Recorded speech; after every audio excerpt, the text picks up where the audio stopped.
High all, welcome to cooperative booster. ഞാൻ വിഷ്ണു പുഷ്പരാജ്. ഇപ്പം നമ്മൾ ഇന്നത്തെ ഈ ഒരു ക്ലാസ്സിൽ ഡിസ്കസ് ചെയ്യുന്നത് ഈ ഷെഡ്യൂൾസ് ആൻഡ് അപ്പൻഡിക്സ് എന്ന് പറഞ്ഞ ടോപ്പിക്സിനെ കുറിച്ചാണ്. അപ്പം നിങ്ങളൊക്കെ പഠിച്ചിട്ടുണ്ടാവും അല്ലേ? നമ്മൾ ഷെഡ്യൂളുകളെ കുറിച്ചും അപ്പൻഡിക്സുകളെ കുറിച്ച് പഠിച്ചിട്ടുണ്ട്. നമ്മളൊക്കെ പഠിക്കുമ്പോൾ എന്താണ് അതിൻ്റെ ഒരു ഹെഡിങ് മാത്രമല്ലേ പറഞ്ഞു പോവുക.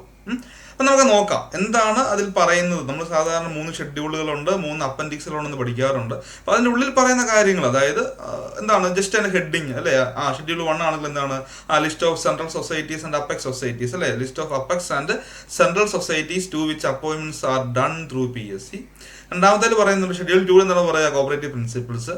ഷെഡ്യൂൾ 3 പറഞ്ഞ ടൈം ലിമിറ്റ്. അപ്പം ഇതൊക്കെ ഇങ്ങനെ ഹെഡിങ് മാത്രമാണ് നമ്മൾ പഠിച്ചു പോകുന്നത്.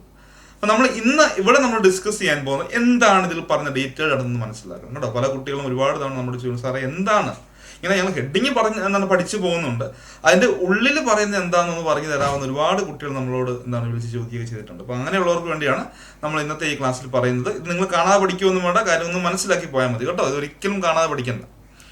ഓക്കെ, നമുക്ക് പോകാം അല്ലേ.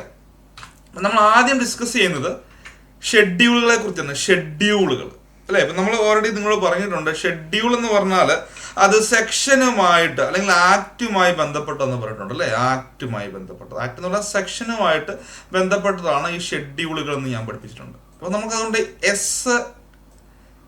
എസ് എന്ന് പഠിക്കാം. ദാറ്റ് മീൻസ് എന്താണ് ഷെഡ്യൂള് എന്തുമായി ബന്ധപ്പെട്ടിട്ടുണ്ട്? സെക്ഷനുമായി ബന്ധപ്പെട്ടിട്ടുണ്ട് അല്ലെ? ഷെഡ്യൂള് സെക്ഷനുമായി ബന്ധപ്പെട്ടതാണ്.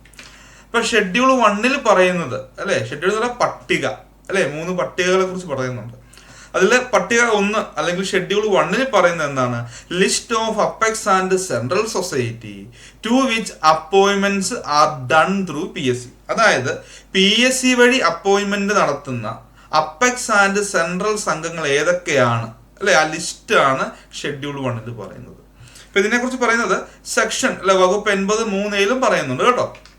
ജസ്റ്റ് ആ സംഘങ്ങൾ നമുക്കറിയണ്ടേ ഏതൊക്കെയാണ് ആ അപ്പെക്സ് ആൻഡ് സെൻട്രൽ സൊസൈറ്റി, ഏത് PSC വഴി അപ്പോയിന്റ്മെന്റ് നടത്തുന്ന അപ്പെക്സ് ആൻഡ് സെൻട്രൽ സംഘങ്ങൾ ഏതൊക്കെയാണെന്ന് നമുക്കറിയണ്ടേ. അപ്പൊ അതാണ് എന്താണ് ഷെഡ്യൂൾ 1 പറയുന്നത്. ദാറ്റ് മീൻസ് എന്താണ് list of apex and central society to which appointments are done through PSC ആണ്.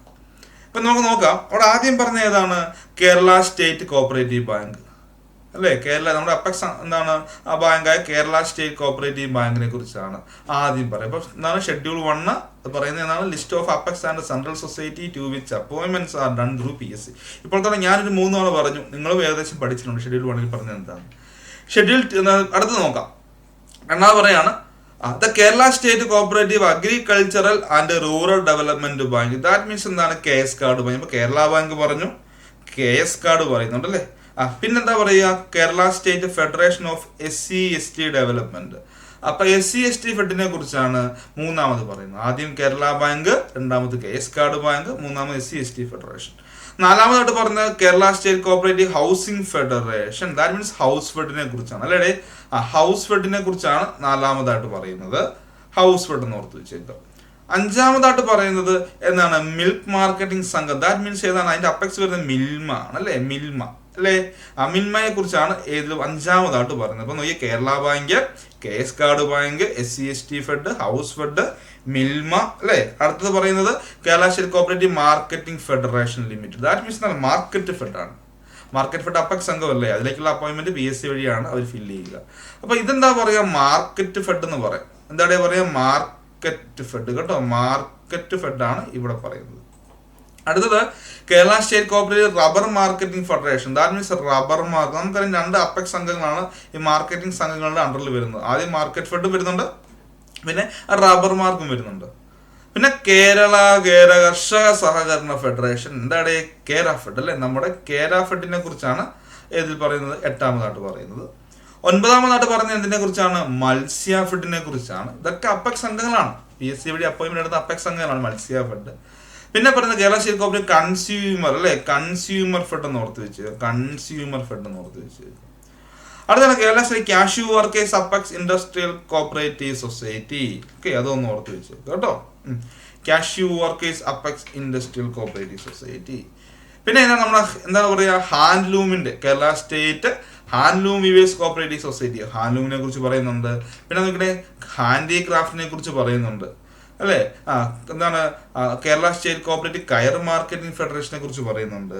ടെക്സ്ഫെഡ്, Kerala state cooperative textile federation, that means ടെക്സ്ഫെഡിനെ കുറിച്ച് പറയുന്നുണ്ട്. വനിതാ ഫെഡിനെ കുറിച്ച് പറയുന്നുണ്ട്. ടൂർ ഫെഡിനെ കുറിച്ച് പറയുന്നുണ്ട്. പിന്നെ ലേബർ ഫെഡിനെ കുറിച്ച് പറയുന്നുണ്ട്. ഹോസ്പിറ്റൽ ഫെഡിനെ കുറിച്ചും പറയുന്നുണ്ട്. ഓക്കെ, അങ്ങനെ 19 സംഘങ്ങളെ കുറിച്ചാണ് എവിടെ പറയുന്നത്, നമ്മുടെ ഷെഡ്യൂൾ 1 പറയുന്നത്. ഇതിലേക്കൊക്കെയുള്ള അപ്പോയിന്റ്മെന്റ് നടത്തുന്ന ആരാണ്? PSC വഴിയാണ്. ആദ്യം പറയുന്നത് Kerala state cooperative bank, Kerala bank. രണ്ടാമത് പറയുന്നത് എന്താണ്? Case card bank. മൂന്നാമത് പറഞ്ഞ SC/ST ഫെഡറേഷൻ, അല്ലെ? SC/ST federation. നാലാമത് പറയുന്നത് ഹൗസ് ഫെഡ്. അഞ്ചാമത് പറഞ്ഞത് മിൽമയാണ്. ആറാമത് പറഞ്ഞ മാർക്കറ്റ് ഫെഡ് ആണ്. ഏഴാമത് പറഞ്ഞ റബ്ബർ മാർക്ക്, കേര ഫെഡ്, മത്സ്യ ഫെഡ്, കൺസ്യൂമർ ഫെഡ്, അല്ലേ? ഇതെല്ലാം ഇവിടെ പറയുന്നുണ്ട്. പിന്നെ നമ്മുടെ എന്താണ് പറയുക, ഹാൻഡ്ലൂമിന്റെ കാര്യം പറഞ്ഞത് ഹാൻഡിക്രാഫ്റ്റ്, പിന്നെ coir marketing federation, tex fed, വനിതാ fed, tour fed, labour fed, hospital fed. അങ്ങനെ 19 കേട്ടോ. 19 ഓർത്ത് വെക്കുക. എത്ര എണ്ണമാണ്? 19 അപ്പെക്സ് സംഘങ്ങളെ കുറിച്ച്, അല്ലെ? അപ്പെക്സ് ആൻഡ് സെൻട്രൽ സംഘങ്ങളെ കുറിച്ചാണ് ഇവിടെ പറയുന്നത്. അതിന്റെ ഹെഡിങ്ങിനെ list of apex and central society to which appointments are done through PSC. അപ്പൊ ഈ 19 സംഘങ്ങളുടെ പേര് നിങ്ങൾ ഒന്ന് ഓർത്ത് വെച്ചേക്ക് കേട്ടോ. ഓക്കെ, ഇതാണ് നമ്മുടെ പട്ടിക 1 പറയുന്നത്, ഷെഡ്യൂൾ 1 പറയുന്നത്. ഓക്കെ, ഇനി ഒരു സംശയം വേണ്ട കേട്ടോ. ഇനി എന്താണ് ഷെഡ്യൂൾ 1 പറയുന്നത് എന്നുള്ള ഒരു സംശയം നിങ്ങൾക്ക് വേണ്ട. ഇത്തരം കാര്യങ്ങളാണ്, ഹെഡിങ് മാത്രം പഠിച്ചിട്ട് പോകേണ്ട ഒരു സാഹചര്യം ഇല്ല ഇനി കേട്ടോ. അടുത്തത് പറഞ്ഞാൽ ഷെഡ്യൂൾ 2 ആണ് പറയുക, അല്ലെ? ഷെഡ്യൂൾ 2 പറഞ്ഞ എന്താണ്? കോപ്പറേറ്റീവ് പ്രിൻസിപ്പിൾസ് അല്ലെങ്കിൽ സഹകരണ തത്വങ്ങൾ, അല്ലെ? സഹകരണ തത്വങ്ങൾ. ഇപ്പോൾ കോപ്പറേറ്റീവ് പ്രിൻസിപ്പിൾസിന്റെ ഒരു ഹിസ്റ്ററി നമുക്ക് പഠിക്കാനുണ്ട്. ഞാൻ അതിന്റെ ക്ലാസ് ഉടനെ തന്നെ അപ്ലോഡ് ചെയ്യും കേട്ടോ. കോപ്പറേറ്റീവ് പ്രിൻസിപ്പിൾസിനെ കുറിച്ച് ക്ലാസ്സസ് പഠിക്കാനുണ്ട്. ഞാനൊരു ക്ലാസ് അപ്ലോഡ് ചെയ്തേക്കാം. അപ്പം നിങ്ങൾക്ക് ആ ഒരു ഡൗട്ട് നിങ്ങൾക്ക് മാറിക്കിട്ടും. അപ്പം ജസ്റ്റ് ഇവിടെ നോക്കാം. പട്ടിക 2 ഷെഡ്യൂൾ 2 പറയാണ് എന്താണ്? കോപ്പറേറ്റീവ് പ്രിൻസിപ്പിൾസിനെ കുറിച്ചാണ് ഡിഫൈൻ ചെയ്യുന്നത്. സെക്ഷൻ 2ECCC, അല്ലെ? ECCC അതിനെ കുറിച്ചാണ്. അപ്പം നമ്മൾ ഈ ആക്ട് റൂൾസ് ഒക്കെ ഡീറ്റെയിൽഡ് നമ്മൾ എടുക്കുമ്പോൾ സെക്ഷൻ 2 ഒക്കെ ഞാൻ എല്ലാം എടുത്തു കൊടുക്കും. അതിൽ പറഞ്ഞ എല്ലാ കാര്യങ്ങളും എടുത്ത് എന്താണ് കവർ ചെയ്തു പോകും. അപ്പൊ നമുക്ക് അവിടെ കൂടുതൽ മനസ്സിലാക്കാൻ പറ്റും.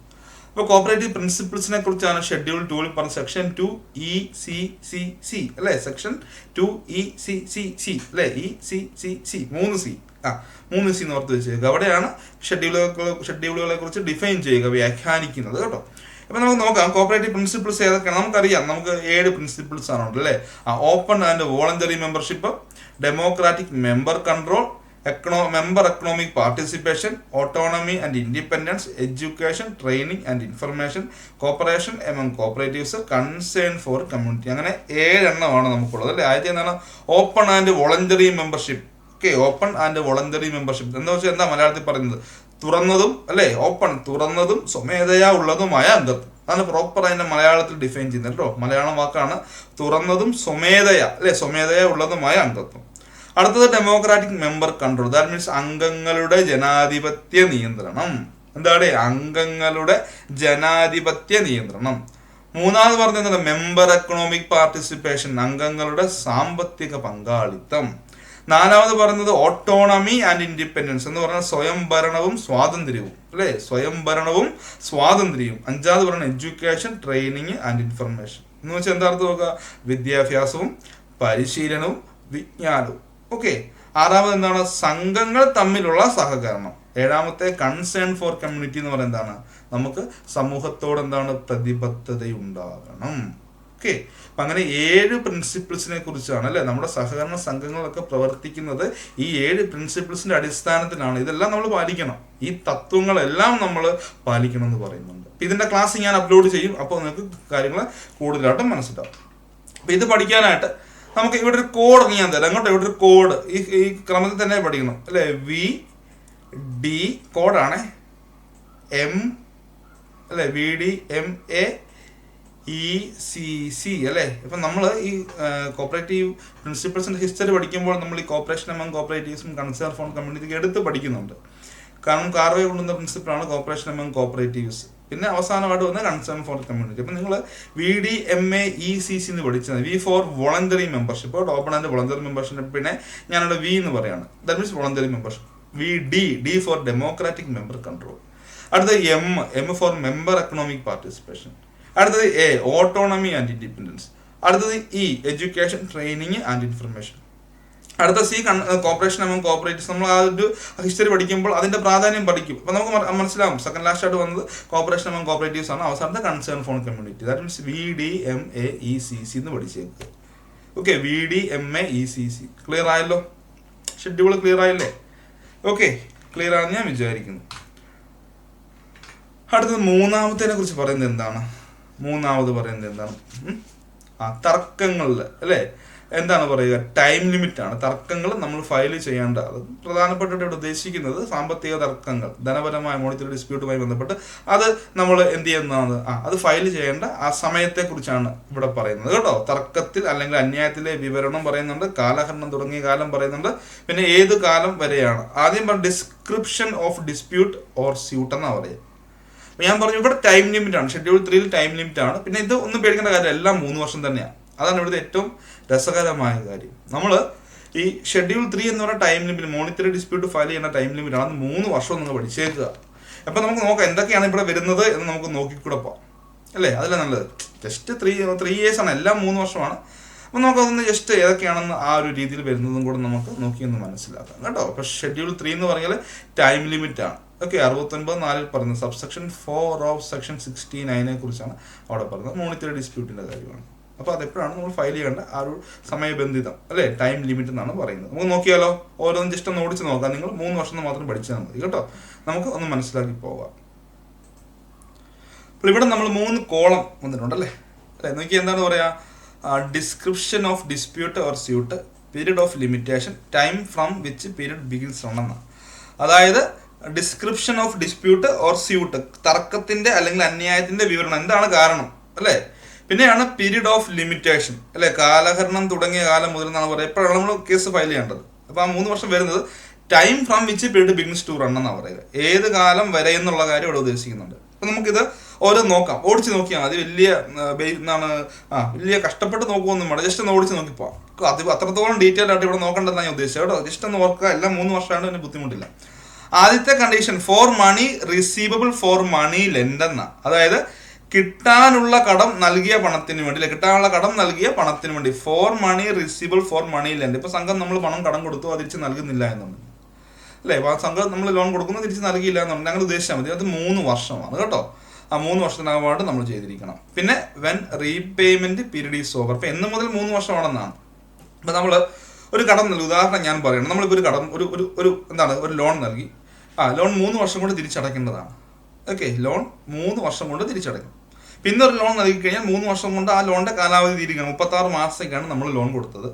ഈ 36 മാസം, അതായത് 36 മാസമായിട്ട് പിന്നെ പൈസ അടയ്ക്കുന്നില്ല, കാലാവധി കഴിഞ്ഞു അല്ലെ. റീപേയ്മെന്റ് പീരീഡ് 3 വർഷം അല്ലെങ്കിൽ 36 മാസം. അപ്പം നമ്മളൊരു 10,000 രൂപ അല്ലെങ്കിൽ പോട്ടെ 1,00,000 രൂപ നമ്മൾ ലോൺ കൊടുത്ത് 36 മാസത്തെ തവണയോടെ 36 മാസമാണ് കാലാവധി. ഈ കാലാവധി കഴിഞ്ഞ് 3 വർഷത്തിനകമായിട്ട് നമ്മൾ എന്ത് ചെയ്തിരിക്കണം, കേസ് ഫയൽ ചെയ്യണം എന്നാണ് പറയുന്നത് കേട്ടോ. ആ period of limitation, time from which period begins to run എന്ന് പറഞ്ഞാൽ അപ്പം 3 വർഷമായിട്ടും അതായത് നമ്മുടെ ആ കാലാവധി റീപേയ്മെന്റ് പീരീഡ് അല്ലെ, തിരിച്ചടവ് കാലാവധി കഴിഞ്ഞ് 3 വർഷത്തിനകമായിട്ട് നമ്മളുടെ കേസ് ഫയൽ ചെയ്യണം. രണ്ടാമതാണ് for money lend under an agreement that it shall be payable on demand. അതായത് ഒരു കരാറിന്റെ അടിസ്ഥാനത്തിൽ, ഒരു എഗ്രിമെന്റിന്റെ അടിസ്ഥാനത്തിൽ അല്ലെ, ഒരു കരാറിന്റെ അടിസ്ഥാനത്തിൽ പണം നൽകി. ഓക്കെ, ഒരു കരാർ വെച്ചു, ആ കരാറിന്റെ അടിസ്ഥാനത്തിൽ നമ്മൾ പണം നൽകി, ആവശ്യപ്പെടുമ്പോൾ നൽകാമെന്ന വ്യവസ്ഥയിലാണ്. അതായത് കരാർ എഴുതുകയാണ്, ഞങ്ങൾ ആവശ്യപ്പെടുമ്പോൾ നിങ്ങൾ ഫണ്ട് തരണം എന്നുള്ള വ്യവസ്ഥയിലാണ് നമ്മൾ പണം കൊടുക്കുന്നതെന്ന് ഉദ്ദേശിക്കുക. അപ്പൊ എന്താണ്, അപ്പൊ for money lend under an agreement that it shall be payable on demand. അപ്പൊ എന്താ അർത്ഥം നോക്കുക, ഒരു കരാർ, നമ്മളൊരു കരാർ എഴുതുകയാണ്, നമ്മളൊരു ലോൺ കൊടുക്കുന്നു ഇങ്ങനെയാണ്, ഞാൻ ആവശ്യപ്പെടുമ്പോൾ അല്ലെ, ഞാൻ ആവശ്യപ്പെടുമ്പോൾ പണം തിരിച്ചു നൽകണം എന്ന രീതിയിലാണ് ഇവിടെ കടം നൽകുക. അപ്പോൾ അത് നമുക്ക് തിരിച്ചു തരുന്നില്ല എന്നുണ്ടെങ്കിൽ അപ്പോൾ അത് തർക്കമായി വരും. തന്നില്ലെങ്കിൽ, നമ്മൾ ആവശ്യപ്പെടുമ്പോൾ അവൻ പണം തന്നില്ല എന്നുണ്ടെങ്കിൽ അത് തർക്കമായി വരും അല്ലേ. അപ്പോൾ അത് എന്ന് മുതലാണ്, അപ്പോൾ അവിടെ നമ്മൾ 3 വർഷത്തിനകമായിട്ട് കേസ് ഫയൽ ചെയ്യണം അല്ലേ, കേസ് ഫയൽ ചെയ്യണം. അത് എന്ന് മുതലാണ് 3 വർഷം എന്നാണ്. അതെന്താണ്, ആ വായ്പ അനുവദിച്ചത് മുതൽ. കാരണം നമ്മൾ വായ്പ അനുവദിക്കുമ്പോൾ നമ്മൾ പറയും, ഞാൻ ചോദിക്കുന്ന സമയത്ത് നീ പണം തരണം എന്നുള്ള രീതിയിലാണ് എഗ്രിമെന്റ് അല്ലേ. വെൻ പേയബിൾ ഓൺ ഡിമാൻഡ്, അതായത് ആവശ്യപ്പെടുമ്പോൾ, ഡിമാൻഡ് എന്ന് പറഞ്ഞാൽ ഞാൻ ആവശ്യപ്പെടണം, ഈ പൈസ ഇപ്പം തരണം കേട്ടോ. അങ്ങനെ ആവശ്യപ്പെടുമ്പോൾ അവൻ തന്നില്ല. ഓക്കെ, അവിടെ കാലാവധി എന്ന് പറയുന്നില്ല. അതായത് നമ്മൾ നേരത്തെ എന്താണ്, ഒരു കാലാവധി വന്നു, ഇവിടെ കാലാവധി പറഞ്ഞില്ല, ഞാൻ ആവശ്യപ്പെടുമ്പോൾ തിരിച്ചു തരണമെന്ന് പറഞ്ഞ് നമ്മൾ ലോൺ കൊടുക്കുന്നു. അങ്ങനെ ലോൺ കൊടുക്കുന്നു, ആവശ്യപ്പെടുമ്പോൾ പണം തിരിച്ച് നൽകുന്നില്ല എന്നുള്ളത് നമ്മൾ കേസ് ഫയൽ ചെയ്യുമല്ലോ, ആ ഡിസ്പ്യൂട്ടിലേക്ക് പോവുകയാണ്. അപ്പോൾ അവിടെ ആ ഒരു പീരീഡ് ഓഫ് ലിമിറ്റേഷൻ, അതായത് നമ്മൾ ആവശ്യപ്പെടുന്നത്, അതായത് ലോൺ നൽകി എന്നാണ് ആ ലോൺ കൊടുക്കുന്നത്, ആ ലോൺ കൊടുത്തത് അന്ന് മുതലാണ് ഇവിടെ 3 വർഷം കണക്കാക്കുന്നത് കേട്ടോ. ക്ലിയർ ആയല്ലോ, അതും മനസ്സിലായിട്ടുണ്ട്. പിന്നെയാണ് ഫോർ മണി ഡെപ്പോസിറ്റഡ് ആണ് an agreement that it shall be payable on demand including money for a member of a customer in the hands of society. അതായത് ഇവിടെ പറയുന്നത്, ഒരു കരാറിന്റെ അടിസ്ഥാനത്തിൽ നിക്ഷേപിച്ച പണം ഒരു അംഗത്തിൻ്റെത് ഉൾപ്പെടെയുള്ള ഇടപാടുകാരന്റെ സംഘത്തിന്റെ കൈവശം ഇരിക്കുമ്പോൾ അവ നമ്മൾ തിരിച്ചു ചോദിക്കും.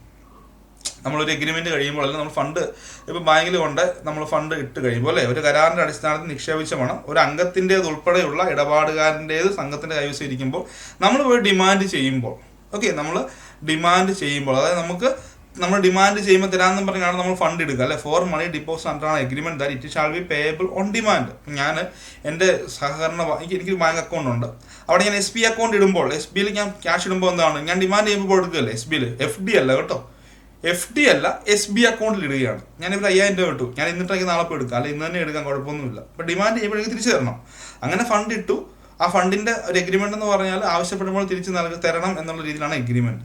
അപ്പം ഞാൻ അവിടെ പോയി എന്താണ് ബാങ്കിൽ പോയിട്ട് എൻ്റെ അക്കൗണ്ടിൽ 10000 കിടപ്പുണ്ട്, ഞാൻ പറഞ്ഞെങ്കിൽ 5000 രൂപ തരണമെന്ന് പറയുകയാണ്. അപ്പോൾ അവർ തരുന്നില്ല എന്നുണ്ടെങ്കിൽ, ബാങ്കിൽ നമുക്ക് ഫണ്ട് തരുന്നില്ല എന്നുണ്ടെങ്കിൽ നമുക്കവിടെ മോണിറ്ററി ആയിട്ട് കേസ് ഫയൽ ചെയ്യാം, ഡിസ്പ്യൂട്ടായിട്ട് ഫയൽ ചെയ്യാം. അപ്പോൾ അത് അവിടെയും നമ്മളത് ഫയൽ ചെയ്യേണ്ടത് 3 വർഷത്തിനകമായിട്ടാണ്. വെൻ ഡിമാൻഡ് ഈസ് മേഡ്, നമ്മൾ എപ്പോൾ ആവശ്യപ്പെട്ടിട്ട് തന്നില്ല എന്നുണ്ടെങ്കിൽ ആവശ്യപ്പെടുന്നത് മുതൽ 3 വർഷം സമയമുണ്ട്, അതിനകമായിട്ട് നമ്മൾ എന്ത് ചെയ്യണം, കേസ് ഫയൽ ചെയ്യണം. പിന്നെയാണ് for the price of work done by the parties to the dispute where no time has been fixed for payment. Okay, എന്താ അർത്ഥമാക്കുക, കക്ഷികൾ ചെയ്ത അല്ലേ, പറയുന്നത് പാർട്ടീസ് എന്ന് പറയാൻ കക്ഷികൾ എന്നർത്ഥമാക്കുക. കക്ഷികൾ ചെയ്ത ജോലിയുടെ വിലയ്ക്കായി തർക്കത്തിൽ പ്രതിഫലം നൽകുന്നതിന് സമയം തീരുമാനിച്ചിട്ടില്ലാത്തവർ അല്ലേ. എന്നർത്ഥമാക്കുക, കക്ഷികൾ ചെയ്ത ജോലിയുടെ വിലയ്ക്കായി തർക്കത്തിൽ പ്രതിഫലം നൽകുന്നതിന് സമയം തീരുമാനിച്ചിട്ടില്ല. നമ്മളൊരു ജോലി ചെയ്തു, ആ ജോലി ചെയ്ത് കഴിയുമ്പോൾ അവിടെ പറഞ്ഞിട്ടില്ല, ഒരു കരാറുകളും ഇല്ല. ഓക്കെ, അത് പൈസ where no time has been fixed for payment, പേയ്മെന്റിന്റെ സമയം പറഞ്ഞിട്ടില്ല, അല്ലെങ്കിൽ 3 മാസം കഴിഞ്ഞ് 4 മാസം കഴിഞ്ഞെന്നോ പറയുന്നില്ല. ഇപ്പം നമ്മളൊരു ജോലി ചെയ്തു, ജോലി ചെയ്യുമ്പോൾ ഒരു എഗ്രിമെന്റ് എന്താണ്, സാധാരണ ഇപ്പോൾ എഗ്രിമെന്റ് പറയുകയാണ് 3 മാസം ജോലി കഴിഞ്ഞ് 3 മാസം കഴിഞ്ഞ് പണം തരാമെന്ന് പറഞ്ഞാൽ ഓക്കെ. ഇവിടെ അങ്ങനെ പറയുന്നില്ല, മനസ്സിലാകുന്നുണ്ടോ? അതായത് ഇപ്പോൾ ഒരാൾ ജോലി ചെയ്തു അവിടെ എപ്പോഴാണ് പൈസ കൊടുക്കുന്നത് പറഞ്ഞിട്ടില്ല, അതായത് ടൈം പീരീഡ് പറയുന്നില്ല എന്നുണ്ടെങ്കിൽ അവൻ എന്ത് ചെയ്യണം, നമ്മൾ ജോലി ചെയ്ത് കഴിയുമ്പോൾ പണം കൊടുക്കണ്ടേ. എന്താണ്, ബാങ്കിൽ വന്ന ഒരാളെന്തെങ്കിലും ജോലി ചെയ്യുമ്പോൾ അവിടെ നമ്മൾ കാലാവധി ഇത്ര നാൾ കഴിഞ്ഞാൽ പണം തരും എന്നും പറയുന്നില്ല. ദാറ്റ് മീൻസ് അതിൻ്റെ അർത്ഥം എന്താണ്, വെൻ വർക്ക് ഈസ് ഡൺ, അതായത് ജോലി ചെയ്ത് കഴിഞ്ഞാൽ പൈസ കൊടുക്കണം, നമ്മൾ ആവശ്യപ്പെടുമ്പോൾ പൈസ തരണമെന്നാണ് അല്ലേ. അപ്പോൾ അങ്ങനെ തരുന്നില്ല എന്നുണ്ടെങ്കിൽ നമുക്കിവിടെ കേസ് ഫയൽ ചെയ്യാം അല്ലേ, ഡിസ്പ്യൂട്ടിലേക്ക് ഏർപ്പെടാമെന്ന് പറയുന്നുണ്ട്. അവിടുത്തെ കാലാവധി 3 വർഷമാണ് അല്ലേ. എന്ന് മുതലാണ് ജോലി ചെയ്ത് കഴിഞ്ഞ് 3 വർഷത്തിനകമായിട്ട് നമ്മളത് ഫയൽ ചെയ്യണം എന്ന് ഓർമ്മിച്ച്. ഓക്കെ, അടുത്തത് 5ാമത് പറയുന്നത് എന്താണ്, ഒരു ജാമ്യക്കാരൻ മുഖ്യ കടക്കാരനെതിരെ by a surety against the principal debtor. ഇപ്പോൾ സാധാരണ നമ്മൾ ഈ അതായത് ആൾജാമ്യം വെച്ച് ചിട്ടിയും ലോണും ഒക്കെ കൊടുക്കാറുണ്ട്, കേൾക്കുന്നുണ്ടോ? ആൾജാമ്യത്തിന്റെ അടിസ്ഥാനത്തിൽ ചിട്ടിയൊക്കെ കൊടുക്കും. ഫോർ എക്സാമ്പിൾ ഒരാൾ ചിട്ടി ചേർന്ന് അവന് കുറി അടിച്ചു, അല്ലെങ്കിൽ അവൻ ലേലത്തിൽ പൈസ പിടിച്ചെടുത്ത് കഴിഞ്ഞാൽ അവൻ ആ പണം നൽകുമ്പോൾ എന്ത് ചെയ്യും, 1,00,000 രൂപ വരെയൊക്കെ ചിട്ടിയാണെങ്കിൽ നമ്മൾ എന്ത് ചെയ്യും, ആൾജാമ്യം മതി എന്ന് പറഞ്ഞു, 2 ആൾജാമ്യം മതി. ഓക്കെ, 2 ആൾജാമ്യത്തിൽ പൈസ തരാമെന്ന് പറഞ്ഞാൽ നമ്മൾ കൊടുക്കാറുണ്ട്. അപ്പൊ ഇവിടെ പറയാണ്, അങ്ങനെ ചെയ്യുമ്പോൾ അല്ലെ, ഒരു ജാമ്യക്കാരൻ മുഖ്യ കടക്കാരനെതിരെ, അതായത് ഇപ്പോൾ ഒരാൾക്ക് ഞാൻ ചിട്ടി കൊടുത്തു, അവൻ പൈസ അടയ്ക്കുന്നില്ല എന്നുള്ളത് നമ്മൾ ജാമ്യക്കാരൻ്റെ കയ്യിൽ നിന്ന് എന്ത് ചെയ്യും, പൈസ എന്താണ് നമ്മൾ വസൂലാക്കും അല്ലേ. ജാമ്യക്കാരൻ നോട്ടീസ് അയച്ച് പറയും അവൻ അടച്ചിട്ടില്ല, അവനെ കൊണ്ട് അടപ്പിക്കുക, അല്ലെങ്കിൽ നിന്നെ പൈസ നീ തരേണ്ടി വരും, അതാണ് ജാമ്യം നിൽക്കുക എന്ന് പറഞ്ഞാൽ. അപ്പോൾ അങ്ങനെ ഒരു പൈസ നൽകി കഴിഞ്ഞാൽ ജാമ്യക്കാരൻ കടം തീർത്ത നാൾ മുതൽ, ഫോർ എക്സാമ്പിൾ ഇപ്പോൾ ഒരാൾക്ക് ഇപ്പോൾ എന്താണ് അനീഷ് എന്ന് പറയുന്ന ഒരാൾക്ക് ചിട്ടിയുണ്ട്, അവൻ ചിട്ടി പിടിച്ചതിന് ജാമ്യമായിട്ട് രാജേഷ് ജാമ്യം നിന്നു. ഈ അനീഷ് പൈസ അടയ്ക്കുന്നില്ലെങ്കിൽ നമ്മൾ രാജേഷിൻ്റെ പൈസ മൊത്തം മേടിച്ചെടുക്കുവേ അല്ലേ. അങ്ങനെ മേടിച്ചെടുക്കുമ്പോൾ എന്താണ് പിന്നെ എന്ത് ചെയ്യണം, നമ്മൾ ജാമ്യക്കാരൻ്റെ പൈസ മേടിച്ചെടുക്കും. അങ്ങനെ ജാമ്യക്കാരൻ്റെ പൈസ മേടിച്ചെടുത്താൽ ആ ജാമ്യക്കാരൻ എന്ത് ചെയ്യാം, മുഖ്യ കടക്കാരനെതിരെ കേസ് ഫയൽ ചെയ്യാം. അത് മോണിറ്ററി ഡിസ്പ്യൂട്ടായിട്ട് വരും അല്ലേ. അതായത് ഒരു ജാമ്യക്കാരൻ മുഖ്യ കടക്കാരനെതിരെ അവിടെ എന്ത് ചെയ്യാം, തർക്കം ഫയൽ ചെയ്യാം അല്ലെ. അതിന്റെ ടൈം ലിമിറ്റിനെ കുറിച്ച് പറയുന്നുണ്ട്. അപ്പോൾ അവിടെ 3 വർഷം തന്നെയാണ് അവിടെ എന്ത് ചെയ്യുക, അവിടുത്തെയും ടൈം ലിമിറ്റ്. എന്ന് മുതൽ 3 വർഷമാണ്. ഈ ജാമ്യക്കാരൻ ബാങ്കിലേക്ക് ഈ പൈസ മൊത്തം അടച്ചു. ഇപ്പം 50,000 രൂപ അനീഷ് അടയ്ക്കാനുണ്ടായിരുന്നു, അവനാണ് ചിട്ടി പിടിച്ചത് അല്ലെ, ലോൺ എടുത്തത്.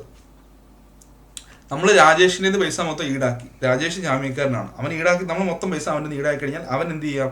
ഈ ഒന്നാമത്തെ, അതായത് മുഖ്യ കടക്കാരനെതിരെ, പ്രിൻസിപ്പൽ ഡെപ്റ്ററിനെതിരെ എന്ത് ചെയ്യാം? അവന് കേസ് ഫയൽ ചെയ്യാം. അപ്പോൾ കേസ് ഫയൽ ചെയ്യാൻ പറ്റുന്ന എന്ന് മുതലാണ് ഈ ജാമ്യക്കാരൻ ഫുൾ പേയ്മെന്റ് അടച്ചു കഴിഞ്ഞാൽ പിന്നെ അവൻ ആ പൈസ ആര് നൽകണം?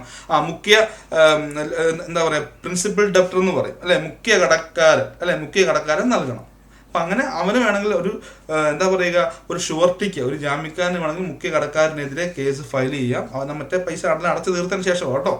അതായത് ജാമ്യക്കാരൻ നമ്മുടെ സംഘത്തിലേക്ക് പോയിട്ട് പൈസ അടച്ചു തീർത്തു, നമുക്ക് കുഴപ്പമൊന്നുമില്ല. ഇനി അവന് വേണമെങ്കിൽ ഇവനെതിരെ കേസ് ഫയൽ ചെയ്യാം. ഇനി അടുത്താണ് by a surety against co surety. ഒരു ജാമ്യക്കാരന് ജാമ്യക്കാരനെതിരെ വേണമെങ്കിലും എന്ത് ചെയ്യാം? ആ കേസ് ഫയൽ ചെയ്യാം. അവിടെ 3 years ആണ്. ഇപ്പോൾ എന്താ പറയുക, when the surety pays anything in excess of his own share. അതായത് ഇപ്പോൾ രണ്ട് ജാമ്യക്കാരെന്ന് വിചാരിക്കുക, 2 സഹജാമ്യക്കാർ അല്ലേ. അപ്പം രണ്ടുപേരും ഇപ്പോൾ ഈക്വൽ എമൗണ്ട് വെച്ച് അടക്കണമെന്ന് വിചാരിക്കുക. അപ്പം രണ്ടുപേരും ഇപ്പോൾ ഈക്വൽ, നമ്മളിപ്പോൾ 1 ലക്ഷം രൂപ ലോൺ കൊടുത്തു 2 പേർ കൂടെ, അവർ ജാമ്യക്കാരാണ്. അപ്പോൾ ഇവർ 50 വെച്ച് അടക്കണമല്ലോ, അങ്ങനല്ലേ? 50 വെച്ച് അവൻ അടക്കണം. ഇനി ഇതിൽ ഏതെങ്കിലും ഒരിടത്തും കൂടുതൽ പൈസ അടച്ചിട്ടുണ്ടെങ്കിൽ അവന് വേണമെങ്കിൽ മറ്റവനെതിരെ കേസ് ഫയൽ ചെയ്യും. ഓക്കെ, അനീഷിനും രാജേഷിനും എടുക്കാം. ഓക്കെ, അങ്ങനെ തന്നെ മനസ്സിലാക്കട്ടെ. അനീഷ്, ഇത് രാജേഷ് കേട്ടോ. അനീഷ്, രാജേഷ് ലോൺ കൊടുത്തു, 50,000 രൂപ കൊടുത്തു. ഒരേ ഇതാണ് കേട്ടോ, 50,000. ഇവൻ നമ്മൾ 50,000 കൊടുത്തു കേട്ടോ. പരസ്പര ജാമ്യം 2 പേർക്കും 50,000 കൊടുത്തു. അപ്പം ഇവർ രണ്ടുപേരും നമുക്ക് എന്ത് ചെയ്യണം? നമുക്ക് 50,000 വെച്ച് 50,000 എന്നെ പലിശ അടച്ചു തരണം അല്ലേ. ഇപ്പം ഇവിടെ പറയാണ് when the surety pays anything in excess of his own share. ഇപ്പം രാജേഷ് 60,000 രൂപ അടച്ചെന്ന് വിചാരിച്ചു. ഇവൻ അടയ്ക്കാത്തതുകൊണ്ട് ഇവൻ 50 അല്ലേ, ഇവൻ 40 അടച്ചുള്ളൂ. നമുക്ക് എന്ത് ചെയ്യണം? നമുക്ക് ഇവൻ ഫുൾ പൈസ വരണം. അപ്പം നമ്മൾ ഇവൻ 60,000 രൂപ അടച്ചു അല്ലേ. ഇവൻ 60,000 രൂപ അടച്ചു, ഇവൻ 40 അടച്ചുള്ളൂ. 40 പലിശ അടച്ചു, ഇവൻ 60 പലിശ അടച്ചു. കാരണം ഇത് ഒരുമിച്ചാണ് നമ്മൾ ലോൺ കൊടുക്കുക. ഒരാൾ അടച്ചിനെ മറ്റുള്ള വ്യക്തി അടയ്ക്കണം. അപ്പോൾ വേണമെങ്കിൽ ഈ രാജേഷിന് അനീഷിനെതിരെ കേസ് ഫയൽ ചെയ്യാം. ഇപ്പോൾ എത്ര നാളുകമായിട്ടാണ്? 3 വർഷത്തിനകമായിട്ട് കേസ് ഫയൽ ചെയ്യാം. അപ്പോൾ എപ്പോൾ മാത്രമാണ്, എന്ന് മുതലാണ് ഈ 3 വർഷം തുടങ്ങുന്നത്? When the surety pays anything in excess of his own share. അതായത് ഇവൻ 50 പലിശ അടച്ചാൽ മതി. പക്ഷേ ഇവൻ അടയ്ക്കാത്തതുകൊണ്ട് ഇവൻ 60 പലിശ അടച്ചെങ്കിൽ ഇവനെതിരെ, അനീഷിനെതിരെ രാജേഷിന് കേസ് ഫയൽ ചെയ്യാം എന്ന് ഓർത്ത് വെച്ച് കേട്ടോ. ഓക്കെ, അതാണ് 6 പറയുന്നത്. ഇനി 7 പറയുന്നത് for the balance of money advanced in payment to goods to be deliver. ചരക്കുകൾ നൽകാനായി നൽകിയ മുൻകൂർ പണത്തിന്റെ ബാക്കിക്കായി അല്ലേ.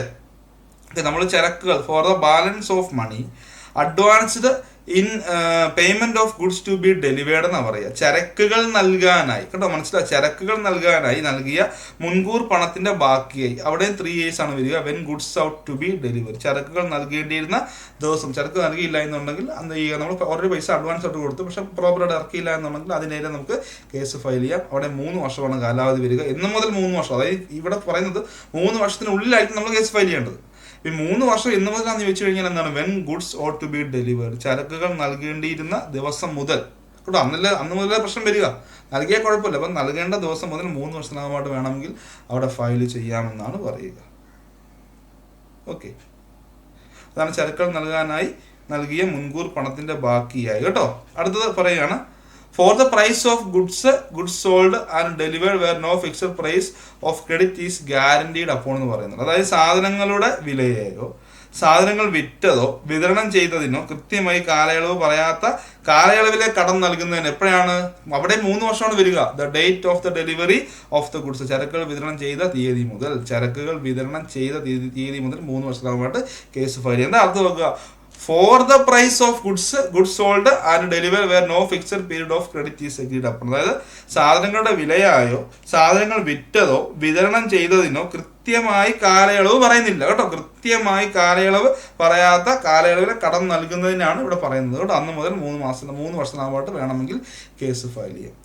അവസാനത്തെ പറയാണ് for the price of goods sold and delivered to be paid for after the expiry of a fixed period of credit. അതായത് എന്താണ്? സാധനങ്ങളുടെ വിലയോ സാധനങ്ങൾ വിറ്റതോ വിതരണം ചെയ്തതോ നിശ്ചിത കാലാവധിക്കകം നൽകാമെന്ന സമയം കഴിഞ്ഞാൽ അല്ലേ, when period of credit expires. നമ്മൾ ഓൾറെഡി പറഞ്ഞു ഇത്ര സമയത്തിനകമായിട്ട് നിങ്ങൾ നൽകണമെന്ന് പറഞ്ഞിട്ടുണ്ടെങ്കിൽ അത് നൽകണം അല്ലേ. അത് നൽകിയില്ല എന്നുണ്ടെങ്കിൽ അന്ന് മുതൽ വെൻ പീരീഡ് ഓഫ് ക്രെഡിറ്റ്. നമ്മളിപ്പോൾ ഒരാൾക്ക് എന്ത് ചെയ്യണം? ഇത്ര ടൈം വരെ കൊടുക്കുകയാണ്, ഒരു 6 മാസത്തിനകമായിട്ട് നീ പേ ചെയ്യണം എന്ന് പറഞ്ഞ് കൊടുക്കുകയാണ്. ഇവിടെ 6 മാസമായിട്ടും പേ ചെയ്യുന്നില്ല എന്നുണ്ടെങ്കിൽ ആ കാലാവധി കഴിയുമ്പോൾ നമുക്ക് ആ കാലാവധി കഴിഞ്ഞ് 3 വർഷത്തിനകമായിട്ട് നമുക്ക് കേസ് ഫയൽ ചെയ്യാം. ഇവിടെ എല്ലാം 3 years ആണ്. നിങ്ങൾ അധികം എന്താണ് അധികം അങ്ങ് ഡീറ്റെയിൽ ആയിട്ട് നോക്കണ്ട, ജസ്റ്റ് ഞാൻ കാര്യങ്ങളൊന്ന് പറഞ്ഞതേ ഉള്ളൂ. അവിടെ 3 വർഷം വരുന്നു, എന്തൊക്കെയാണ് ആ ഒരു തർക്കമായി വരുന്ന കാര്യങ്ങൾ, അല്ലെ, മോണിറ്ററി ഡിസ്പ്യൂട്ട് വരുന്ന കാര്യങ്ങൾ എന്തൊക്കെയാണെന്ന് ജസ്റ്റ് ഒന്ന് പറഞ്ഞതേ ഉള്ളൂ കേട്ടോ. ഓക്കെ, ഇപ്പൊ ഷെഡ്യൂളുകൾ തീർന്നു. ഇനി നമുക്ക് അപ്പൻഡിക്സുകളെ കുറിച്ചാണ് പറയുന്നത്. അപ്പൻഡിക്സ് എന്ന് പറയുന്നത് അനുബന്ധമാണ്, ഷെഡ്യൂൾ എന്ന് പറയുന്നത് പട്ടികയാണ് കേട്ടോ. അപ്പൻഡിക്സ് എന്ന് പറയുന്നതാണ് അനുബന്ധം. നോക്കാം, ഇനി നമുക്ക് അപ്പൻഡിക്സുകളെ കുറിച്ച് നോക്കാം. അപ്പൻഡിക്സ് എന്തുമായി ബന്ധപ്പെട്ടതാണെന്ന് ചോദിച്ചാൽ അത് റൂളുമായിട്ട് ബന്ധപ്പെട്ടതാണ്. അപ്പൻഡിക്സ് എന്തുമായി ബന്ധപ്പെട്ടതാണ്? റൂള്. അപ്പൻഡിക്സ് റൂളുമായി ബന്ധപ്പെട്ടതാണ്. അപ്പൻഡിക്സ് റൂളുമായി ബന്ധപ്പെട്ടതാണ്.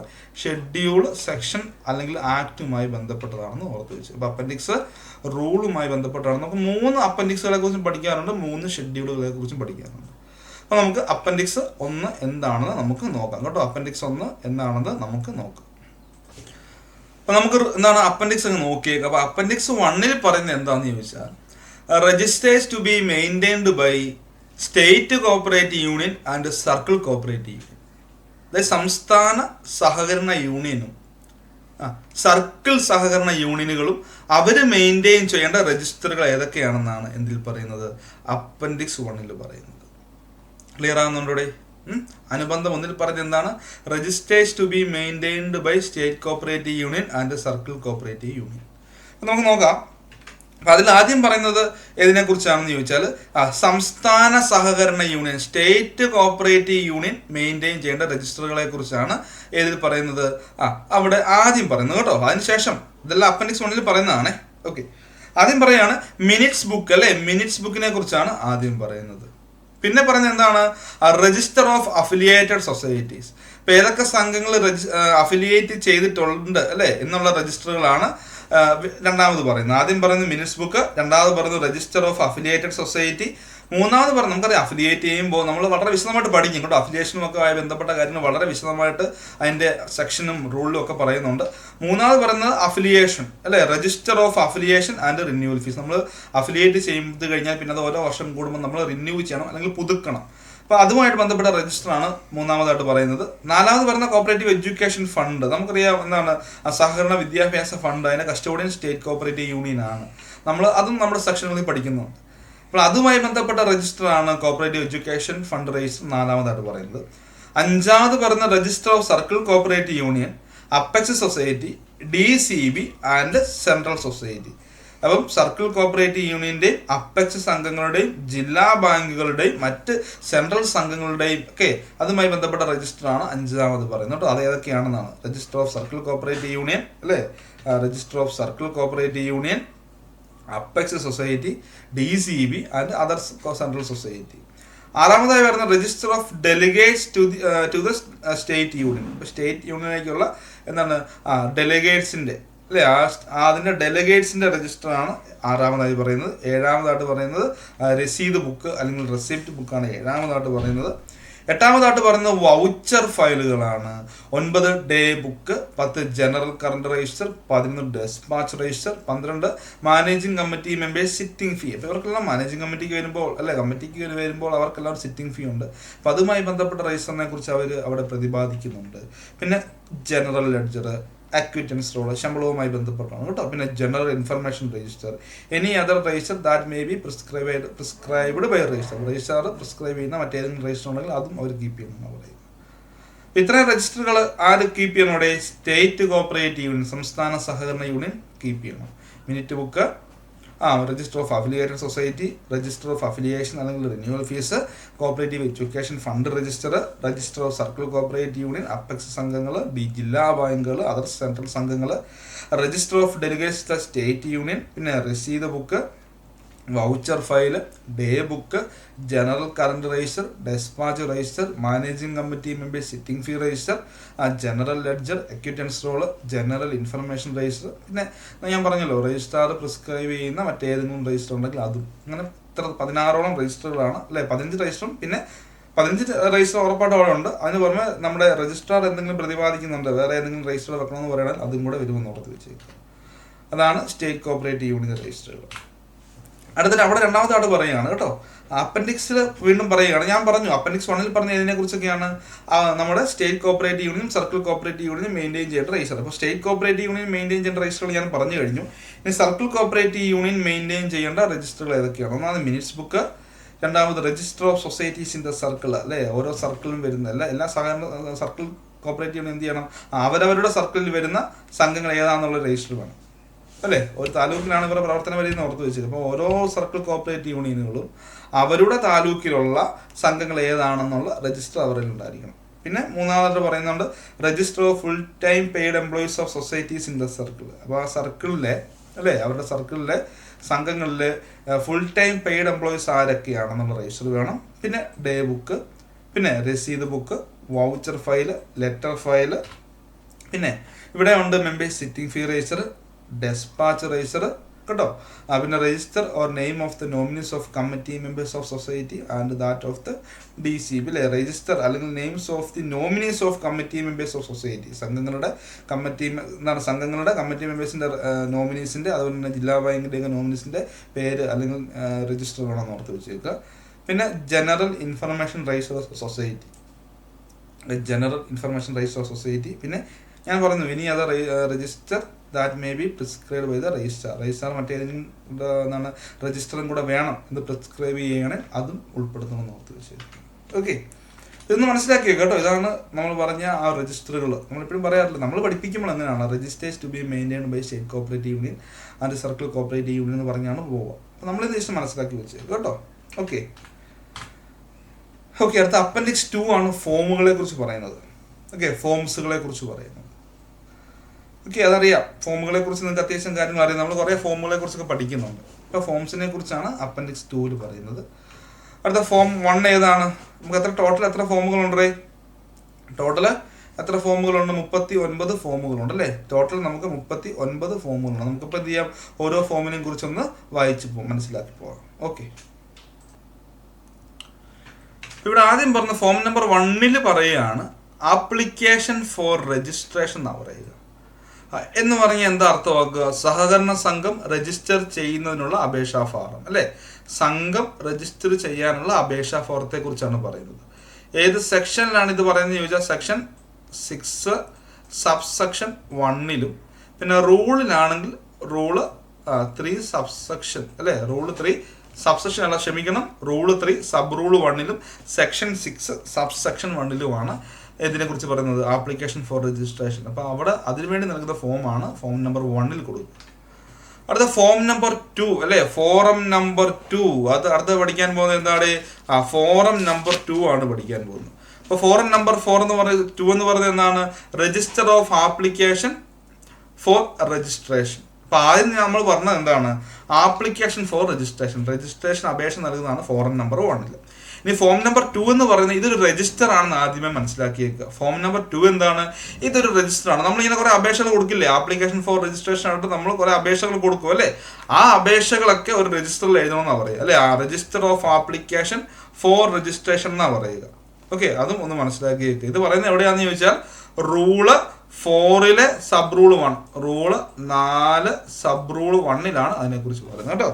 Rule 4 sub rule 1 form number 2 കുറിച്ച് പ്രതിപാദിക്കുന്നത്. ഓക്കെ, അതും ക്ലിയർ അല്ലേ? അടുത്തത് ഫോറം നമ്പർ 3, അല്ലേ? ഫോറം നമ്പർ 3 അല്ലെങ്കിൽ ഫോം നമ്പർ 3 എന്താണ്? ആ രജിസ്ട്രേഷൻ സർട്ടിഫിക്കറ്റ്. ഒരു സംഘം രജിസ്റ്റർ ചെയ്തു എന്നുള്ളതിനുള്ള തെളിവ് എന്താണെന്ന് ചോദിച്ചാൽ അത് രജിസ്ട്രേഷൻ സർട്ടിഫിക്കറ്റ് ആണെന്ന് പറയുക, അല്ലേ? അപ്പൊ പറയുന്നത് എവിടെയാണ്? ആ റൂള് 4 രജിസ്ട്രേഷൻ സർട്ടിഫിക്കറ്റിനെ കുറിച്ച് പറയുന്നത് എവിടെയാണ്? ആ റൂള് 4 അല്ലെ? റൂള് 4 സബ് റൂള് 4, അല്ലേ? ആ റൂള് 4 അല്ലേ? എന്താണ്? ചട്ടം 4 ഉപചട്ടം 4 എന്ന് ഓർത്ത് വെച്ചുക. റൂള് 4 സബ് റൂള് 4 രജിസ്ട്രേഷൻ സർട്ടിഫിക്കറ്റിനെ കുറിച്ച് പ്രതിപാദിക്കുന്നത്. അടുത്ത ഫോം നമ്പർ 3 ആണ്. നമ്മുടെ ഈ ഒറിജിനൽ രജിസ്ട്രേഷൻ സർട്ടിഫിക്കറ്റ് പറയുന്നത് ഫോം നമ്പർ 3 ഇത് ഏതെങ്കിലും രീതിയിൽ നഷ്ടപ്പെട്ട് കഴിഞ്ഞാൽ നമ്മൾ എന്ത് ചെയ്യും? നമ്മൾ ഡ്യൂപ്ലിക്കേറ്റ് രജിസ്ട്രേഷൻ സർട്ടിഫിക്കറ്റിനെ അപേക്ഷിക്കും, അല്ലേ? അപ്പോൾ ആ ഡ്യൂപ്ലിക്കേറ്റ് രജിസ്ട്രേഷൻ സർട്ടിഫിക്കറ്റ് നൽകുന്നതാണ് ഫോറം നമ്പർ 3A നൽകുക, അല്ലേ? ഫോറം നമ്പർ 3A ഇത് പറയുന്നത് റൂൾ 4A പറയുന്നുണ്ട്. റൂൾ 4A ഇതിനെക്കുറിച്ച് പറയുന്നത്. റൂള് 4A ഇതിനെക്കുറിച്ച് പറയുന്നത്. ക്ലിയർ ആയില്ലേ? അടുത്താണ് ഫോം നമ്പർ 4 അല്ലേ. രജിസ്ട്രാർ നമുക്ക് ഡ്യൂപ്ലിക്കേറ്റ് രജിസ്ട്രേഷൻ സർട്ടിഫിക്കറ്റ് ഇഷ്യൂ ചെയ്യും. അദ്ദേഹം ഡ്യൂപ്ലിക്കേറ്റ് രജിസ്ട്രേഷൻ സർട്ടിഫിക്കറ്റ് ഇഷ്യൂ ചെയ്യുന്നത് ഓഡിറ്റ് സർട്ടിഫിക്കറ്റിന്റെയും അദ്ദേഹത്തിന് ലഭ്യമായിട്ടുള്ള മറ്റ് വിവരങ്ങളുടെ അടിസ്ഥാനത്തിലാണെന്ന് ഓർത്ത് വെച്ചേക്കുക. അടുത്ത് ഫോറൻ നമ്പർ 4 പറയുകയാണ് record of names, address and bylaw of society or register of cooperative society. അങ്ങനെ പഠിക്കുന്നല്ലോ രജിസ്റ്റർ ഓഫ് കോപ്പറേറ്റീവ് സൊസൈറ്റി അല്ലേ. അതായത് റെക്കോർഡ് ചെയ്ത് നമ്മൾ ഒരു രജിസ്റ്റർ ചെയ്ത് വിട്ട സംഘങ്ങൾ ഏതാണ് അല്ലേ, ആ ലിസ്റ്റാണ് ഫോറൻ നമ്പർ 4 ഉള്ളതെന്ന് ഓർത്ത് വെച്ചേക്കുക. ഓക്കെ, അതൊന്ന് ഓർത്ത് വെച്ചേക്കുക കേട്ടോ. അതാണ് ഇവിടെ പറയുന്നത്. വളരെ ക്ലിയർ ആയിട്ട് മനസ്സിലാക്കുക. അതായത് നിയമത്തിന് കീഴിൽ രജിസ്റ്റർ ചെയ്യപ്പെടുന്ന സഹകരണ സംഘങ്ങളുടെ രജിസ്റ്റർ എന്നാണ് പറയുക. നിയമത്തിന് കീഴിൽ രജിസ്റ്റർ ചെയ്യപ്പെടുന്ന സഹകരണ സംഘങ്ങളുടെ എന്താണ് പറയുക, സഹകരണ സംഘങ്ങളുടെ രജിസ്റ്റർ ലിസ്റ്റാണ് പറയുന്നത്. ഓക്കെ, ക്ലിയർ ആയിട്ട് മനസ്സിലാക്കുക. അടുത്തത് ഫോറൻ നമ്പർ 5 കുറിച്ചാണ്. Order of change of name അല്ലേ. Order of change of name എന്നാണ് ഇത് ഉദ്ദേശിക്കുന്നത് കേട്ടോ അല്ലേ. ചേഞ്ച് ഓഫ് നെയിം, അതിൻ്റെ ഓർഡർ ഓഫ് ചേഞ്ച് ഓഫ് നെയിമിനെ കുറിച്ചാണ് ഫോം നമ്പർ 5 പറയുന്നത് അല്ലേ. അത് പറയുന്നത് ചട്ടം അല്ലേ. അതെവിടെയാണ് പറയുന്നത് നമ്മൾ മനസ്സിലാക്കുക കേട്ടോ. വളരെ പ്രധാനപ്പെട്ടതാണെന്ന് ഓർത്ത് വെച്ചേക്കുക. അടുത്ത് ഫോം നമ്പർ 6 ആണ്. Form of notice to the change of name. പേര് ചേഞ്ച് ചെയ്തുള്ള നോട്ടീസാണ് അല്ലേ. Form of notice to the change of name ആണ് ഫോറൻ നമ്പർ 6 പറയുന്നത്. അടുത്ത ഫോറൻ നമ്പർ 6A ID കാർഡിനെ കുറിച്ചാണ് അല്ലേ. ID കാർഡിനെ കുറിച്ചാണെന്ന് ഓർത്ത് വെച്ചേക്കുക. ഫോം നമ്പർ 6 കേട്ടോ. ഫോം നമ്പർ 6A ID കാർഡിനെ കുറിച്ചാണ്. ഫോം നമ്പർ 6B എന്ന് പറയുന്നത് രജിസ്റ്റർ ഓഫ് ID കാർഡ്. നമ്മൾ ഇഷ്യൂ ചെയ്യുന്ന ID കാർഡിന് രജിസ്റ്റർ വേണമല്ലോ. ആ രജിസ്റ്ററാണ് 6B പറയുന്നത്. ഫോറൻ നമ്പർ 7 പറയുന്ന declaration four change on land ആണ്. നമ്മൾ എന്ത് ചെയ്യണം, നമ്മളൊരു സ്ഥലം വെച്ച് ലോൺ എടുത്തു കഴിഞ്ഞാൽ നമ്മൾ വേണമെങ്കിൽ ആ സ്ഥലം ചേഞ്ച് ചെയ്യാം. പകരം വേറൊരു സ്ഥലം നമ്മൾ കൊടുത്താൽ മതി അല്ലേ ഈടായിട്ട്. അപ്പം അതുമായി ബന്ധപ്പെട്ട് declaration four change on land change ചെയ്യാനുള്ള ഡിക്ലറേഷൻ നൽകുന്നത് ഫോം നമ്പർ 7 ഫോം നമ്പർ 8 എന്ന് പറഞ്ഞാൽ രജിസ്റ്റർ ഓഫ് ഡിക്ലറേഷൻസ് കൊടുത്തു കഴിഞ്ഞാൽ അത് രജിസ്റ്റർ കീപ്പ് ചെയ്യും. ആ രജിസ്റ്ററാണ് ഫോം നമ്പർ 8. അതൊരു ബുക്ക്, ഒരു ഫോം അല്ല, ഇറ്റ്സ് രജിസ്റ്റർ കേട്ടോ. ഫോം നമ്പർ 8 ആ രജിസ്റ്റർ, വലിയ ബുക്കാണ് രജിസ്റ്റർ എന്ന് ഓർത്ത് വെച്ചേക്ക്. ഫോറൻ നമ്പർ 8 എന്ന് പറയുന്നത് ഗഹാൻ ഡിക്ലറേഷനെ കുറിച്ചാണ് ഫോം നമ്പർ 8A പറയുന്നത് കേട്ടോ. ഫോറൻ നമ്പർ 8A കുറിച്ച് പറയുന്നത് അത് വളരെ പ്രധാനപ്പെട്ട ഒരു ഭാഗമാണ്. ഫോം നമ്പർ 8A കേട്ടോ. ഫോം നമ്പർ 8A എന്ന് ഓർത്ത് വെച്ചേക്ക്. ഓക്കെ, ഇപ്പോൾ foreign number 8A form number 8 എന്ന് പറയുന്നത് register of declaration. Foreign number 8 എന്ന് പറയുന്നത് ഗഹാനെ കുറിച്ച് പറയുന്നത് സെക്ഷൻ 36A, പിന്നെ റൂള് 51A, പിന്നെ ഫോം നമ്പർ 8A നമ്മൾ പഠിക്കുന്നത് കേട്ടോ. ഓക്കെ, അതൊന്ന് മനസ്സിലാക്കിയിട്ട് അടുത്ത ഫോറൻ നമ്പർ 8B പറയുന്നത് register of declaration in the case of immovable പ്രോപ്പർട്ടിയുമായി ബന്ധപ്പെട്ട് നമ്മൾ എഴുതുന്ന ഡിക്ലറേഷൻ ചെയ്യുന്ന രജിസ്റ്ററാണ് രജിസ്റ്റർ ഓഫ് ഡിക്ലറേഷൻ. ഇപ്പോൾ ഇമ്മൂവബിൾ പ്രോപ്പർട്ടിയുമായിട്ട് ബന്ധപ്പെട്ടാണ് നമ്മൾ ഡിക്ലറേഷൻ നൽകിയിട്ടുണ്ടെങ്കിൽ അല്ലേ, അത് എഴുതി വെക്കുന്നത് ഏതാണ്, ഫോം നമ്പർ 8B രജിസ്റ്ററിലാണ്. ഇനി ഫോറൻ നമ്പർ 8C എന്ന് പറഞ്ഞാൽ എന്താണ്, മൂവബിൾ പ്രോപ്പർട്ടി നമ്മൾ ഡിക്ലെയർ ചെയ്ത് കൊടുക്കും. സംഘത്തിന് നേരെ നമ്മൾ ഡിക്ലെയർ ചെയ്ത് കൊടുക്കുകയാണ് അല്ലേ. നമ്മൾ നേരത്തെ പറഞ്ഞ പോലെ അത് മൂവബിൾ പ്രോപ്പർട്ടി ആണെങ്കിൽ അത് ഫോറൻ നമ്പർ 8C ഓർത്ത് വെച്ചേക്കുക. ഫോം നമ്പർ 8D എന്ന് പറഞ്ഞാൽ declaration made by loan applicant എന്ന് ഓർത്ത് വെച്ചേക്കുക കേട്ടോ. ഇനി ഫോം നമ്പർ 8E ഉണ്ട്. Notice to all concerns having interesting hypothecation. അത് ജസ്റ്റ് ഒന്ന് മനസ്സിലാക്കി വെച്ചേക്കുക. ഓക്കെ, പണയത്തിൽ താല്പര്യമുള്ള എല്ലാ ബന്ധപ്പെട്ട കക്ഷികളെയും അറിയിക്കുക എന്ന് പറയും. പണയത്തിൽ താല്പര്യമുള്ള എല്ലാ ബന്ധപ്പെട്ട കക്ഷികളെയും അറിയിക്കുക. ഓക്കെ, അതൊക്കെ ചട്ടം 51A റൂൾ 5 പറയുന്നത് ഓർത്ത് വെച്ചാൽ അത്ര ഇമ്പോർട്ടൻ്റ് അല്ല. നമ്മൾ ജസ്റ്റ് ഒന്ന് മനസ്സിലാക്കി പോയാൽ മതി കേട്ടോ. അടുത്ത form number 9 requisition four deduction from salary ആണ് അല്ലേ. ഡിക്ലറേഷൻ എന്താണ്, ഫോർ ഡിക്ലറേഷൻ എന്താണ് പറയുക, requisition four deduction from salary deduct ചെയ്യണമെന്ന് പറയുന്ന റിക്വസ്റ്റ് നമ്മൾ സംഘം കൊടുക്കും. അതാണ് ഫോം നമ്പർ 9 പറയുന്നത് കേട്ടോ. ഫോം നമ്പർ 9 പറയുന്നത്. പിന്നെ 10 പറഞ്ഞ statement of remittance form of recoveries ആണ്. ഓക്കെ, അത് മനസ്സിലാക്കുക. അതൊക്കെ ചട്ടം 52 പറയുന്നുണ്ട്. നമ്മൾ അത്രത്തോളം വിശദമായിട്ട് പോകണ്ട, ജസ്റ്റ് ഒന്ന് ഓർത്താൽ മതി. Statement of remittance form of recoveries ആണ്. ഓക്കെ, അത് മനസ്സിലാക്കി പോയാൽ മതി കേട്ടോ. ജസ്റ്റ് നമുക്ക് വായിച്ച് പോയാൽ മതി, ഇതെല്ലാം കാണാൻ പഠിക്കാൻ പോകണ്ട. പിന്നെ അടുത്തത് 11 രജിസ്റ്റർ ഓഫ് റിക്കവറി ആൻഡ് റെമിറ്റൻസിനെ കുറിച്ചാണ് കേട്ടോ. രജിസ്റ്റർ ഓഫ് റിക്കവറി ആൻഡ് റെമിറ്റൻസിനെ കുറിച്ചാണ് പറയുന്നത്. 12 പറഞ്ഞ certificate to execution of award അല്ലേ. അത് മനസ്സിലാക്കിയിരിക്കണം. ഓക്കെ, എന്താണ് പറയുക 12 പറയാം. അത് വളരെ പ്രധാനപ്പെട്ടതാണ്. അതിൻ്റെ ഒരു എന്താ പറയുക, ഒരു ഫോർമാറ്റൊക്കെ ഉണ്ട്. അതൊന്നും ഞാനിവിടെ ഉൾപ്പെടുത്തുന്നില്ല, വളരെ ബുദ്ധിമുട്ടുണ്ട്. അതൊന്നും പഠിക്കണ്ട, മനസ്സിലാക്കിയാൽ മതി. Certificate to execution of award ആണെന്ന് ഓർത്ത് വെച്ചേക്കുക. പിന്നെ ഫോറൻ നമ്പർ 13 അല്ലേ. ഫോറൻ നമ്പർ 13 എന്ന് പറയുന്നത് എന്താണ്? Form number 13 certificate that sum due to government is recovered അല്ലേ, അതായത് ഗവൺമെന്റിന് കിട്ടാനുള്ളത് റിക്കവർ ചെയ്യുന്നുള്ള certificate that sum due to government is recovered, ഗവൺമെന്റിന് കൊടുക്കാനുള്ളത് കിട്ടി അല്ലെ, റിക്കവർ ചെയ്തു എന്നുള്ള സർട്ടിഫിക്കറ്റ് ആണ് ഇപ്പോൾ ഫോം നമ്പർ 13 പറയുന്നത്. Form number 14 application for affiliation to SCU. അത് SCU എന്നാണ് കേട്ടോ, ടൈപ്പിംഗ് മിസ്റ്റേക്ക് ആണ്, SOU അല്ല SCU ആണ്. SSCയിലേക്കുള്ള അഫിലിയേഷൻ്റെ അപേക്ഷയാണ് form number 14. 14A nomination for election to CCU അല്ലേ, എലക്ഷൻ ടു CCU എന്ന് ഓർത്ത് വെച്ചേക്കുക. 14B nomination for election to managing committee of SSCU അല്ലെ, SSCന്റെ മാനേജിംഗ് കമ്മിറ്റിയിലേക്ക് ഇലക്ഷനുള്ള നോമിനേഷൻ നൽകുന്നതാണ് ഫോം നമ്പർ 14B.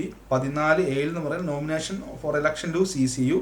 15 പറയാം form of appeal to tribunal, വളരെ വിശദമായിട്ട് പഠിക്കാനുള്ളതാണ്. സെക്ഷൻ 81 മുതൽ 87 വരെ നമുക്ക് ട്രിബ്യൂണലിന്റെ ചാപ്റ്റർ ഉണ്ട്, വളരെ പ്രധാനപ്പെട്ടാണ്. നമ്മൾ ക്ലാസ് എടുത്ത് തരും, വളരെ വിശദമായിട്ട് തന്നെ നമ്മൾ അതുമായി ബന്ധപ്പെട്ട ക്ലാസ്സുകൾ എടുത്തു തരും. അപ്പം അതിന്റെ കാര്യങ്ങളാണ് അല്ലേ. Form of appeal to tribunal നമ്മൾ സെക്ഷൻ 82 അപ്പീൽ കൊടുക്കുക, 81 ട്രിബ്യൂണലിനെ കുറിച്ച് പറയുന്നു, 83 അപ്പീൽ ടു അതർ അതോറിറ്റീസ്, പിന്നെ കുറെ കാര്യം റിവിഷൻ, റിവ്യൂ, ഇന്റർലോക്യൂട്ടറി ഓർഡർ, അങ്ങനെ കുറെ 87 വകുപ്പ് വരെ സെക്ഷൻ 81 മുതൽ 87 വരെ ട്രിബ്യൂണലിന്റെ ചാപ്റ്ററാണ് പഠിപ്പിക്കും കേട്ടോ. അടുത്താണ് 16 പറയുന്നത് form of review to tribunal, tribunal review നൽകുന്നത് കേട്ടോ, അതിന്റെ ഫോമാണ് ഏത് പറയുക, ഫോം നമ്പർ 16. ഇനി ഫോം നമ്പർ 17 പറഞ്ഞ form of application other than principal application and review application അല്ലേ. അപ്പം നമ്മൾ പറഞ്ഞിട്ടുള്ള പ്രിൻസിപ്പൽ ആപ്ലിക്കേഷൻ അല്ല റിവ്യൂ ആപ്ലിക്കേഷൻ ഒഴികെയുള്ള മറ്റെന്ത് കാര്യങ്ങളും നൽകുന്നത് ഫോം നമ്പർ 17 പ്രധാനപ്പെട്ടത് ഒഴികെ ബാക്കി നൽകുന്നതെല്ലാം form number 17. Form number 18 interlocutory application, ഇടക്കാല ഉത്തരവിറക്കണം നമ്മൾ അപേക്ഷ കൊടുക്കാറുണ്ട്, അത് form number 18. 19 to correct and error in the application, അപേക്ഷയിൽ എന്തെങ്കിലും തെറ്റുകൾ ഉണ്ടെങ്കിൽ അത് തിരുത്താൻ വേണ്ടിയാണ് 19 പറയുന്നത്. ഓക്കെ, അടുത്ത form number 20 if the application is not corrected and received a notice stating the time for hear in the case with the permission of the tribunal, അതായത് അപേക്ഷ തിരുത്തി ലഭിച്ചില്ലെങ്കിൽ ട്രിബ്യൂണലിന്റെ അനുമതിയോടെ കേസ് കേൾക്കുന്ന അവധി കാണിച്ചുള്ള സംഭവമാണ് ഓർത്ത് വെച്ചേക്കുക. 21 പറയാം രജിസ്റ്റർ ഓഫ് അപ്പീൽ നൽകിയാൽ അതിൻ്റെ രജിസ്റ്ററുകൾ കീപ്പ് ചെയ്യണം, അതാണ് 21. 22 റിവ്യൂസിന്റെ രജിസ്റ്റർ, നമ്മൾ റിവ്യൂ കൊടുക്കുമല്ലോ, ട്രിബ്യൂണലിന് മുൻപ് റിവ്യൂ കൊടുക്കുമ്പോൾ അവർ അതിൻ്റെ രജിസ്റ്റർ അതൊക്കെ എഴുതി സൂക്ഷിക്കേണ്ടതാണ്. 23 register of revision. 24 register of registration. 25 register of miscellaneous application, ഇവയൊന്നും അല്ലാതെ മിസലേനിയസ് ആയിട്ട് വരുന്ന അപേക്ഷകളുടെ ഒരു രജിസ്റ്ററാണ് ഫോം നമ്പർ 25 ഓർത്ത് വെച്ചേക്കുക. 26 പറയുന്ന Kerala cooperative tribunal register of unregistered cases ഓർത്ത് വെച്ചേക്കുക. 27 informing RCS of the registration of the case, കേസുമായി ബന്ധപ്പെട്ട കാര്യങ്ങൾ രജിസ്റ്ററിനെ ഇൻഫോം ചെയ്യണം കേട്ടോ, അതാണ് ഫോം നമ്പർ 27 ഇൻഫോം ചെയ്യണം. 28 notice to inform RCS it first trial date is set, ആദ്യത്തെ ട്രയൽ ഡേറ്റ് സെറ്റ് ആയിട്ടുണ്ടെങ്കിൽ അത് ആ കാര്യം നമ്മൾ RCSനെ അറിയിച്ചുകൊണ്ട് നോട്ടീസ് നൽകണം, form number 28. 29 notice to appear before the tribunal, ഇതൊക്കെ ട്രിബ്യൂണൽ, ഇപ്പം ഞാൻ ഈ പറഞ്ഞ കാര്യങ്ങളൊക്കെ ട്രിബ്യൂണലുമായിട്ട് ബന്ധപ്പെട്ടാണ് കേട്ടോ, കുറേ കാര്യങ്ങൾ പറഞ്ഞാൽ ട്രിബ്യൂണലുമായിട്ട് ബന്ധപ്പെട്ടാണ്, ആ ഒരു സെക്ഷൻ മൊത്തം ട്രിബ്യൂണലുമായിട്ട് ബന്ധപ്പെട്ടാണ്. പിന്നെ notice to appear before the ട്രിബ്യൂണലിന്റെ മുൻപാകെ ഹാജരാക്കാൻ വേണ്ടി നമ്മൾ നോട്ടീസ് നൽകും, അതാണ് ഫോം നമ്പർ 29.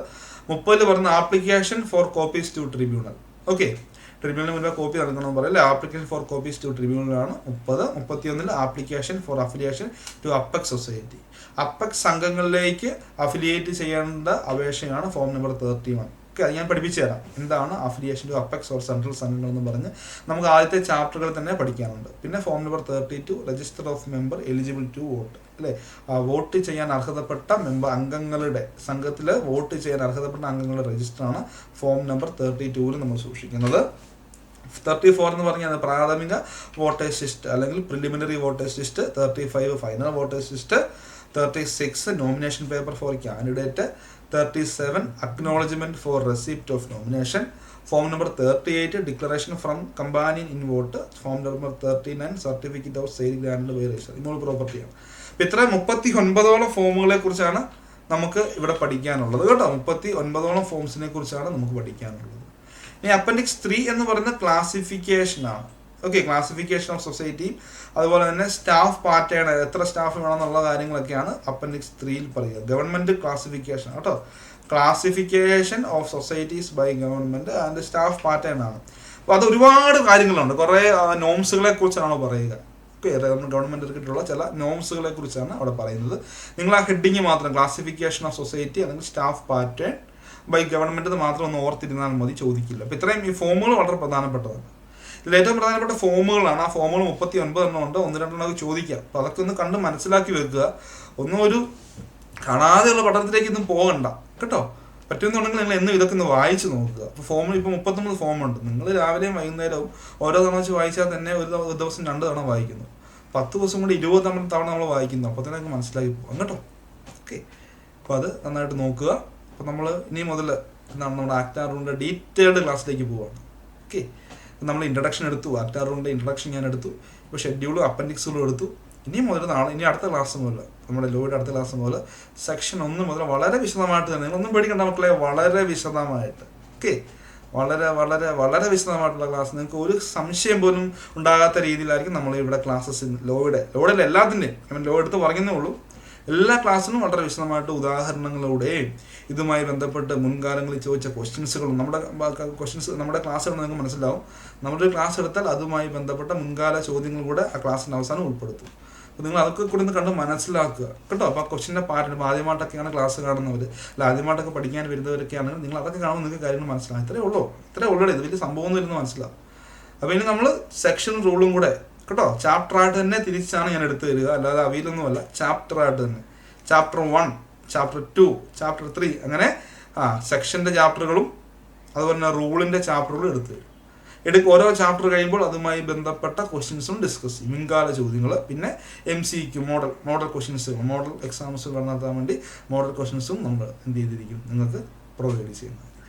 ഞാൻ പറഞ്ഞല്ലോ, സാധാരണ ഒരുപാട് കുട്ടികൾ ഇന്ന് ബുദ്ധിമുട്ടുന്നുണ്ട്. നമുക്കറിയാം, നമ്മൾ ഈ ഒരു ഫീൽഡിൽ നിന്ന് കടന്നു വന്ന ആളാണ്. സാധാരണ നമുക്കറിയാം, ഇപ്പോൾ ഒരു കോച്ചിങ് സെൻറ്ററിൽ പോയി പഠിക്കാനോ അല്ലെങ്കിൽ ഇപ്പോൾ ജോലി ഉപേക്ഷിച്ച് പഠിക്കാനോ ഒക്കെ ബുദ്ധിമുട്ടുള്ള കുട്ടികൾ കാണും. നിങ്ങൾ എന്ത് ചെയ്യുക, നിങ്ങൾ എന്നെ ഫോളോ ചെയ്യുക, ഞാൻ നിങ്ങളോടൊപ്പം ഉണ്ടാകും കേട്ടോ. നിങ്ങൾക്ക് ഉറപ്പാണ് നിങ്ങൾക്ക് ജോലി കിട്ടും. നമ്മുടെ ക്ലാസ്സുകൾ കാണുക, ഇത് തന്നെ ഫോളോ ചെയ്താൽ മതി. ഇനി അടുത്ത ദിവസം നമ്മൾ എല്ലാ ക്ലാസ്സുകളും കൊടുക്കും. അല്ലാതെ ഈ ലോ മാത്രമല്ല, കോർപ്പറേഷൻ്റെ ക്ലാസ് ഉണ്ട്, ബാങ്കിങ്ങിൻ്റെ ക്ലാസ് ഉണ്ട്, അക്കൗണ്ടൻസി ഉണ്ട്, ഇംഗ്ലീഷ് ഉണ്ട്, GK ഉണ്ട്, മാത്സ് ഉണ്ട്. എല്ലാത്തിനെയും നമ്മൾ വളരെ, ഞാൻ പറഞ്ഞല്ലോ, സമഗ്രമായിട്ടാണ് ക്ലാസ് എടുക്കുക. അപ്പോൾ എല്ലാവരും ക്ലാസ്സസ് കാണുക, സപ്പോർട്ട് ചെയ്യുക.